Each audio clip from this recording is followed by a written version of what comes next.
Ciao Juventini of the world, my name is Giuseppe, welcome back on the channel, I hope you're all doing well. In today's video we'll speak about Mercato strategies, and I know, especially the ones that are really listening to what I'm saying, they will tell me Beppe, but 2 days ago, but also yesterday, you repeated so many times that we can't focus on the future, on season 24-25, one big focus, the field, the game Juventus Udinese, and the season 23-24, because you told us, and you repeated also, that the season didn't end after the Inter loss, and you are totally correct. And you are totally correct. I think, and I repeat, the biggest danger that could happen today is to think that the season is over and starting to think that it's a big, huge overhaul, changing the management, the coach, the players, everyone, creating uncertainties, forgetting about the season that we are actually playing, where we have 15 games to play. Now, there is a big difference, and that's what I want to speak in today's video.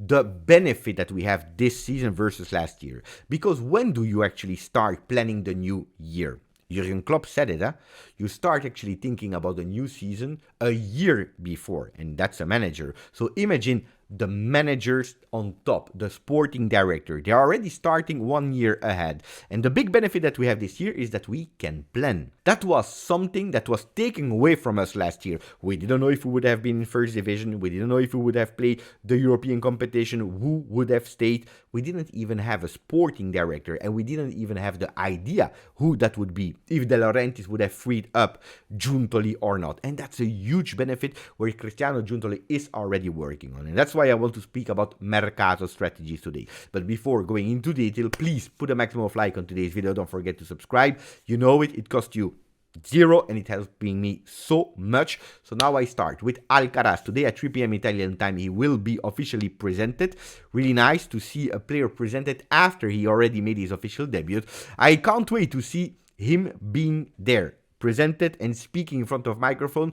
I can bet you there will be the question, are you the new Vidal? Let's see. But it's not a coincidence that he will be presented today, the same day that in the surrounding of Juventus, there is Mike Tyson. You know, when we are speaking about Grinta, about Garra, well, Mike Tyson being there the same day that he will be presented Alcaraz is quite nice. Now we go towards a topic that yesterday I was asking myself, but how is Gazzetta dello Sport actually making a team like this with Koopmeiners, Ederson, Ferguson, Gudmundsson, Felipe Anderson? I really didn't understand. If we know that Koopmeiners is costing you already 60 million euro, that's the asking price. Why? Because there is a lot of competition. Manchester United, Tottenham, and so on and so on. How is it possible that Gazzetta goes on that? Well, this morning Gazzetta dello Sport, they answered me. They said, Beppe, we watched your video and asked you had a question. Here is the answer. Gazzetta dello Sport. Collection of jewels. Juve, the players on loan. Well, you have a treasure of 100 million euro. Who are there? Well, Juve, Huijsen, and the other ones. The golden loans. They can bring you 100 million euro. They are speaking about Facundo Gonzalez, 8 million euro. Caio Giorgi, 11. Enzo Barrenechea, 16. Huijsen, 30 million euro. 35 million euro for Matthias Soulé. So Gazzetta dello Sport, they said, you know what? We sell all of them. We sell all of them so that Juventus, they have 100 million euro. They can spend 60 for Koopmeiners, and then with the 40 remaining euro, they do here, they do there, bits, and, you know, ragazzi, calma, tranquilli. Will we sell all these players? No. Of course we will sell some, but the idea of next gen, if we are speaking about season 22, 23, 23, 24, but also 24, 25, and about the future, is not that we will sell all our players, having them, letting them grow, arriving in the first team, going some of them on loan and then selling them. Some yes, because we have already enough players there, because they didn't develop as we wanted, because we think that they are not ready yet, can be, because we need to cash in at a certain moment, of course, yet. But now, going with a strategy, we sell everyone, Huijsen, Soulé, Barane, calma. Some yes, some no. What about Huijsen? Yesterday I saw that Roma, they would do everything to sign the young Dutch player. How much do they want to offer Juventus? 15 million euro. First of all, I don't know how they will arrive at 50 million euro, because you know that they were in financial difficulties and they were not able to respect the UEFA rules. 15 million euro. On the other side, when I see already that there are big teams on the Dutch guy, like Manchester United, Borussia Dortmund, Leipzig, that even want to go towards 25-30 million euro.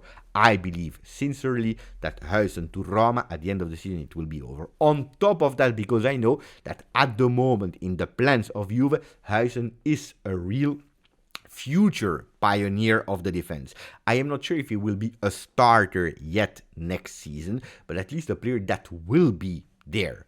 Or again, a year alone, but he is in the future plans of Juve. So I don't see Huijsen far away from Juve. On the other side, we have a Matthias Soulé. Big questions. Well, today Gazzetta dello Sport, they did an interview with him and he answered the question himself. He said, Juventus or Premier League, look, at the moment, I am focused on saving from relegation Frosinone. After that, I go back to Max Allegri and then we will see what will happen.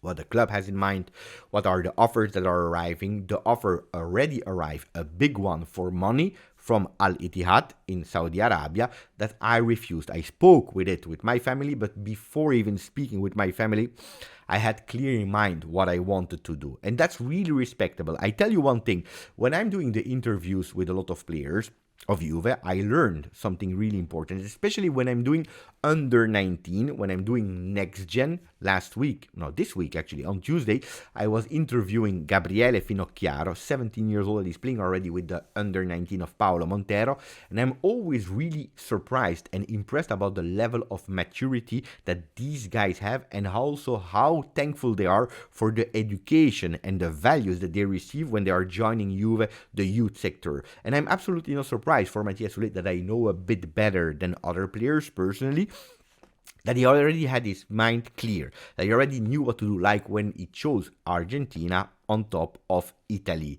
If there is a player that will stay next season at Juve, according to Gazzetta, but according to a lot of rumors, it is Kenan Yildiz. Kenan Yildiz that will see soon his contract being, or at least a contract extension being offered until 2029. It will be the third contract extension that he will receive since he joined Juve, with of course a salary increase. But they are also telling us that there will be the possibility for him to one day own the number 10. Will it be already next year, or will it be in 2 years, 3 years? But the perspective, the possibility to one day take the number 10 being more and more central in that Juve. It's soon yet. Now we play against Udinese, and you all remember his first game with the professional first team was against Udinese, away from home. He played 5 minutes. This time he will have the big opportunity in our home to play again against the team that he debuted against in Serie A, and he will be able to do it from the start. We are expecting a lot from him. 5 minutes will not be enough. Only dribble will not be enough, because he already showed us all his qualities. The dribble, the control, the goal, the shot on target, the assist. That's what we are expecting from the guy that is actually imitating Alessandro Del Piero when he's scoring a goal. A goal of Yildiz against Udinese, guys. I don't do predictions, but that one, I can already tell you, it can happen, or at least I wish it can happen. But one thing is sure is Yildiz could stay longer at Juve. And when we are speaking about Yildiz, we're also speaking about Federico Chiesa. A good news, fantastic news. Federico Chiesa will be there against Udinese. You remember yesterday it was still a bit a doubt. There were big chances, but we were not sure. Yesterday he trained with the team. On the other side, the bad news is Dusan Vlahovic will not be there. So understanding who will start next to Milik is a big question mark. Will it be Milik Yildiz? Will it be Milik Chiesa? Will it be, who knows, Chiesa and Yildiz? That's a difficult one. But you never know. Max Allegri can suddenly change something totally different. Let's see what will happen. But of course, now I can tell you, speaking around and so on, that Juventus' priority is not Max Allegri. The priority of Juventus, even before a lot of strategies on the Mercato, is Federico Chiesa. We need to understand the situation. We know it. He has until the end of the season to come back to his level, and we are extremely patient, but the contract is ticking, because at the end of this season it will have only one more year, and Juventus, they really want to have a clear idea what will happen with the entourage of Federico Chiesa. So that's why they will call up a meeting as soon as possible to understand the future of Fede. And that's an important one, like also the future of Szczesny. At the moment, it's a patience, because he would love to stay. Juventus would love to keep him, but of course Juventus is also thinking about sustainability, to lower his salary, where at the moment Szczesny is saying, I am not sure, I need more time. So let's see what will happen with the goalkeeper of Juve. On the other side, what I told you, sustainability, and that's Mercato strategy. You already heard that because we are already in the Mercato strategy. Young. Youth. We spoke about Huijsen, Barrenechea, about Soulé. We spoke about Kenan Yildiz. And that's one of the three big blocks of Juventus for the Mercato strategies. Your own players that you were able to spot around the world or in Italy, or to find in the middle of the street and make them start in the youth academy of Juve so that they can grow. Like, for example, a Luis Haza. Like, for example, Rui. Like, for example, Gabriele Finocchiaro, players that I interviewed recently that will be ready for the first team. That's one strategy. And hoping, because they are really cheap in salary and you don't even have to pay money. Juventus did again on the Mercato this winter with a Pedro Anderson or Felipe Pedro, I don't know. Anyway, with the young Brazilian defender for the next gen, we find Adzic for the future. So that's one strategy. The other strategy is the fact that we have to go to experienced player. But experienced player, we can't go for peak maturity 28 players that are at their peak at the moment and on top of their form. It's impossible. It's difficult.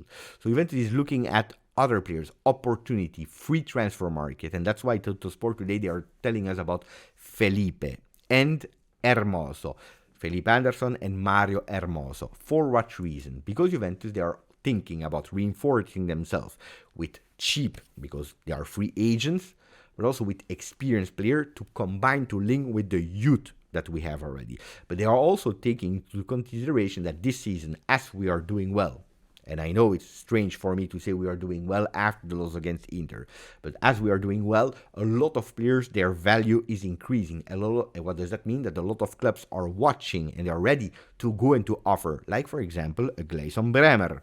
Mario Hermoso is in that optic, a Juve player that could possibly not extend with Atletico Madrid, where Juventus is saying, you never know. Manchester United is on Gleison Bremer. They want probably to make an offer this summer. Probably a huge one. You never know, 60, 70 million euro. Why not even 80 million euro? Sometimes there are some offers like that you can't refuse. Well, we need to be prepared. And we have a bit of money aside that we want to invest in roles that we already identified. A big midfielder, maybe a Koopmeiners, maybe a left back, maybe a right back, maybe someone on front. If an offer like that arrives, we don't want to take that money and spend it to replace the same player. So we want to be prepared. Mario Hermoso is coming in that direction. Felipe Anderson is a great opportunity because you can have him in case Soulé is leaving for money. You can have him in case Federico Chiesa is sold. You know that Liverpool is also on the player. You never know, but at least you prepare yourself. And if not, if Soulé stays, if Chiesa stays, if you go towards a 4-2-3-1, if you go towards a 4-3-3, it's an additional player that can bring you experience knowing already Serie A. So that's the second big topic. What is the third one? Going for players that are not yet at maturity, not yet totally exploded, not yet really on the front pages yet. Like, for example, a Brescianini from Frosinone, or other players, like a Jalot. Big opportunity there that we were able to anticipate. Inter, 23 years old, not yet at his peak, but can be a super fantastic surprise. We have time to let him grow. Well, a Brescianini can be that player. Juventus already tried in the winter, but Frosinone said, we need to avoid relegation. We want to keep him until the end of the season. We know that we have fantastic connections with Frosinone. Soulé, Barrenechea, Caio Giorgi. Brescianini is a kind of player that can come in case a Koopmeiners is too expensive. Brescianini is that kind of player. He is not for Milan anymore, well, kind of for Milan, but if Frosinone sell him, 50% of the money will go to Milan. Milan, they are already full in that position, they will not go for it. Atalanta is on the player, Juventus is on the player, and when I'm telling you Atalanta is on the player, everything is linked. If Koopmeiners leaves, he can go instead of co-op miners, Brescianini. On top of that, Juventus is trying for co-op miners, but if they can't go for him, maybe Brescianini can be that player. Of course, not yet with the same experience as a co-op miners, but that can be one player. Also, Alcaraz, we don't know, but that can be a cheap replacement for the money that at the moment Southampton is asking for the young Argentinian player. By the way, Juventus, according to the rumors, they are extremely happy about Alcaraz. Physical tests are fantastic. They would love to give him a lot more minutes in the coming months. Then at the end of the season, if he's doing well and if we are really convinced, we will try to lower the 50 million requests that are probably a bit too much. Other players that Juventus is monitoring is, for example, a Colpani. You know, it's not my favorite player. Good player, but I don't see a lot of him in a future Juve. But Juventus is on these kind of players, I told you. Cheaper players, not yet at full maturity. Now, there's another thing that we have to focus because we are going slowly but surely. On Saturday, there will be Roma-Inter or Inter-Roma. I don't know who is playing home or not, but pay attention. De Rossi is on the front page of Corriere dello Sport. Ci prova lui. He will try, with the support of Dybala, ex-Juve, with the support of Big Rom, Lukaku, that was about twice to arrive to Juve, with maybe a Huijsen, who knows, that will not be there in Europe, but for Serie A he will be there, especially after scoring his first goal. You never know. Do I have a bit of hope?